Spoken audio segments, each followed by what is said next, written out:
So, Damn.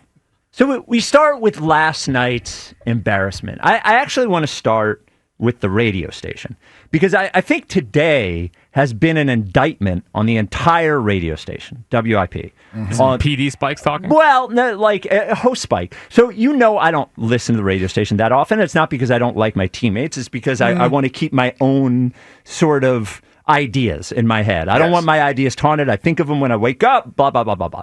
But I decided to tune in today. Tainted. And yeah, I don't want to get tainted. I decided to tune in today, and I want to paint a picture for you. Paint a picture for you, Ike. Paint a picture for you listening at home. I want you to pretend it's the biggest game of the Eagles season. It's Monday Night Football against the Dallas Cowboys. And Jalen Hurts comes out with his shoes in silver and blue, his wristbands in silver and blue, his headband in silver and blue, and he tells all of us, it's my rivalry pack. And then he walks out there on Monday Night Football against the Cowboys, throws 3 interceptions, and they lose 44-6. What would be the only topic on WIP today? What the hell was Jalen Hurts doing? Now I want you to imagine the Sixers are in first place. I can't believe it. Sixers are in first place, and they're playing the Boston Celtics on Christmas. And Joel Embiid comes out onto the floor with green elbow pads and green knee pads against the Celtics and shoots 6 of 25, and the Sixers lose 120-89 on Christmas. What would be our topic the next day? The topic would be, what the hell... Sorry, I even knocked my headphones out. What the hell is that guy doing? Last night, this thing I just described about Jalen Hurts and Joel Embiid, which, by the way, neither guy would ever do. We had last night with Bryce Harper, the leader of the Phillies, the guy that saved the organization, the guy who we were talking about a year ago putting on the Mount Rushmore of Phillies in the first game of the biggest series of the year against the New York Mets, the team that embarrassed us at Citi Field in the playoffs last year. Bryce Harper comes in wearing Mets sneakers and Mets batting gloves and Mets pads and tells everybody, oh, it's my rivalry pack against the Mets, who, by the way, own you. They own us on their field. And then, man, you do that, you better back it up. Right? You show up to Citi Field shoving their colors in their face. You better back it up. He was an embarrassment last night. He strikes out twice. The first one is probably the biggest at-bat of the game. Guy on first, it's 3-0. He guys on first and second, whiffs on a Kodai Senga 93-mile-an-hour fastball in the middle of the plate. Strikes out again looking, and then that ridiculous rundown play with Juan Soto where he screwed up. Unfortunately, Bryson Stott gets the error on it. What kind of leader does that in the biggest game of the year? A guy that we talk about wants us to consider him one of the best players in baseball. He should be eviscerated for his performance last night. He is a good player. I appreciate that he's here, but that's not acceptable. And we would not accept it from any other great athlete in Philadelphia. The Mets have owned us. And I want to know, what does Bryce Harper care about? Does Bryce Harper care about winning a World Series? Because when the best player and leader on your team is doing stuff like that, that's how you get Kyle Schwarber catching an opening pitch in Cincinnati. That's how you get Alec Boehm crying about microphones in center field. There's no leadership on the team. It's a bunch of guys that get along with each other. That's not what a leader does. And we should all be embarrassed. Overall, it was an embarrassing performance from the Phillies. Everybody defensively, pitching, everything. But if we are going to win a World Series, the best player has to show up at the best time. And he didn't do it. He didn't do it. And not only didn't he do it, but he shoved it in all of our faces that he's not there to be the best player. He's there to be the most famous player. I don't want the most famous player. I want the best player. I want the guy who is singularly focused on beating the freaking Mets last night. And that's not what he was focused on. That's not, and what a loser performance. Like, honestly, on the field, to go in doing that with that performance, I am embarrassed. As a Phillies fan, I'm embarrassed. As a guy who cheers for Bryce Harper and that team, I'm embarrassed.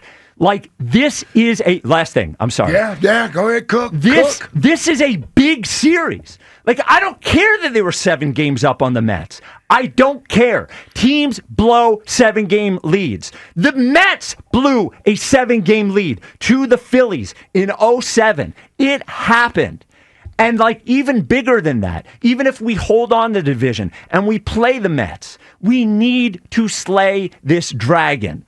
Yeah. We cannot be, the Mets can't be our daddies. We can't be scared of Citi Field. And the team is a reflection of their leader, of their best player. We've seen it. We do it as we compliment Jalen Hurts. We do it as we insult Joel Embiid. And if they are a reflection of their best player did not come to play last night. And it was like an unacceptable night last night for Bryce Harper for me. Whew. Sorry. Now, you said a lot there. You said a lot. And listen, I think there are a lot of people out there, maybe not as amped as you are about this, but certainly are irritated by this. I know it's one game, but like they're all one game. Yeah, every game's one game. So here's what I look at. I look at 2 different things that happened last night. I think that's more annoying after a loss. Sure, 100%. So if they win that game, I don't think anybody even cares that Bryce Harper. It's 2:30. Has the colors on. We've seen seen AI where it come to the podium with Bill Russell gear on, Celtic gear on, right? Like a Celtic hat. So I get it. I get that part of how annoyed anyone could be by that last night, because it almost seems like you're more concerned with marketing and promoting this and that and the other than you are with actually winning this series. I don't necessarily believe that to be true, but I'm saying the perception is certainly there. Yes. For any fan who feels that. But what you're really feeling, Spike, on top of that, is the performance in a game like last night when we talked all day about how important this series was and what needed to happen going into this series. I don't like the fact that we laid an egg in that game last night. You were okay for 3 innings. You were up 3-0. Listen, I'm not about to kill Christopher Sanchez. It wasn't his best night last night. Quite frankly, they should have had a couple more runs on the board even when it was 3-0. 100%. Could have very easily been 5 or 6. They could have scored there. Game could have been over. Yeah. The game could have been over in the what was it, the top of the 4th when Harper struck out. We had by the way, 3 horrible at bats: the Trey Turner at bat, the Kyle Schwarber at bat, and then the Bryce at bat. In that situation, were all terrible at bats from the best players. Like, hey, here. Let me ask you this. Yeah. I want to give you time a little. Woosah a little bit. Yeah. All right. I'm more concerned about this mental block we have up there at Citi Field. They face this team. Yeah, absolutely. The Mets seemingly feel comfortable when we come up there to play. They certainly feel confident. And I'm wondering now, do the Phillies almost come into these games waiting for something to go wrong in these games? Of course. I mean, they have to be. It has to be in their head. They still got now. 6 more games now, only 2 more up there. But then 4 here. Yeah. And then, as Jack said, what is it, 8 straight up there? 8 or 9? They've lost 8 straight up there. 8 straight up there. Including the postseason. 4-22 or something in their last 6-21. In their last 27 like at 22, Citi Field. Yeah. And by the way, like what happened with last year, remember, we had home field advantage last year. But we lost 1 or 2. We lost the first at home. We lost the first game, and then we didn't get out of Citi Field. Yep. 215-592-9494. Sorry. No, you're good. I love everyone. You're good, man. This is. Where you at, Fritzy? Welcome back. Yeah, welcome back. Yeah, right between the eyes with this. Yeah. After the heroic performance earlier. Yeah, sorry. I mean, it wasn't like there was New York Mets on the stuff. Dude. It was annoying. What if Jalen did it? Well, I'd be saying, hey, that's QB1. Anyway. Right. Anyway. Yeah. Well, he certainly would have no reason to wear blue shoes. Well, I think he's done the silver shoes before, but not silver and blue. Guys like me remember him wearing an Astros hat during the World Series in 2022. But regardless. He did. Regardless. I remember that. He's from Houston. I know. It was annoying. Was he actually pulling? Who was you rooting for? I didn't see him at one World Series game. Want to point that out? I'm just kidding. Everyone take a deep breath. You keep listening. I'm just joking. Yeah. Can't believe he's 19th. Anyway, But like, the Bryce thing was annoying. Actually, what annoyed me more than anything was the rundown. Just throw the ball. Throw the ball. And that completely derailed the entire inning. I didn't like how Sanchez responded to it. I didn't like that I actually thought all around it was a horrible night. Sanchez blew up in a big spot, which is annoying and concerning heading into the postseason. Harper completely laid down. The team laid down. Bohm crying about the thing in center field. Thompson leaving Sanchez out for one inning too long for no reason when he clearly didn't have it. And Ike brought up, and the main thing that hit me today is really just about, like, why are you so afraid to play at Citi Field? Because they look afraid to play at Citi Field. And it's just like, if you either have championship mettle or you don't have championship mettle. And a game like that last night makes everyone feel like, oh, bleep, they're not that different. Like, they're mostly the same. And that's what was so annoying and disheartening about last night, as it's 13-3, is they went up there and got pantsed yet again and might have awoken the Mets. Yeah, absolutely it could have. I mean, you saw the Mets celebrating. Like, the Mets looked like they were having a good time at our expense. And this is why I bring it. Everyone failed, and it was embarrassing performance by a number of people. But we cannot, and I'm sorry, I'm going to bring it back to Bryce. We cannot give him credit every time the team goes on a run that this guy brought the team back to relevance and they're good because he's there and all of these things. And then when they fail, just say it's everybody. No.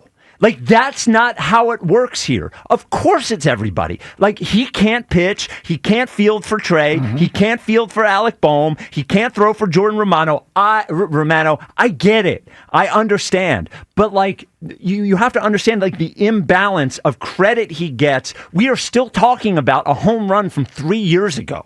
From 3 years ago against, Belling at the bank was awesome. It was awesome. We talk about the step over.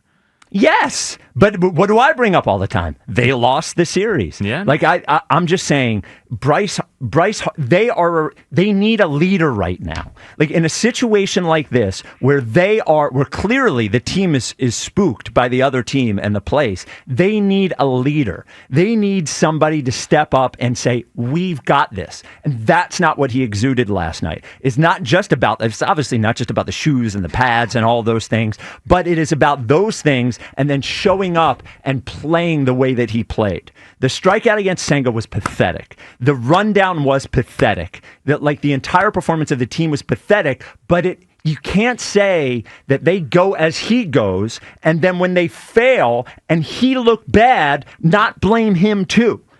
And that's what I said yesterday. They needed a great series out of Bryce Harper.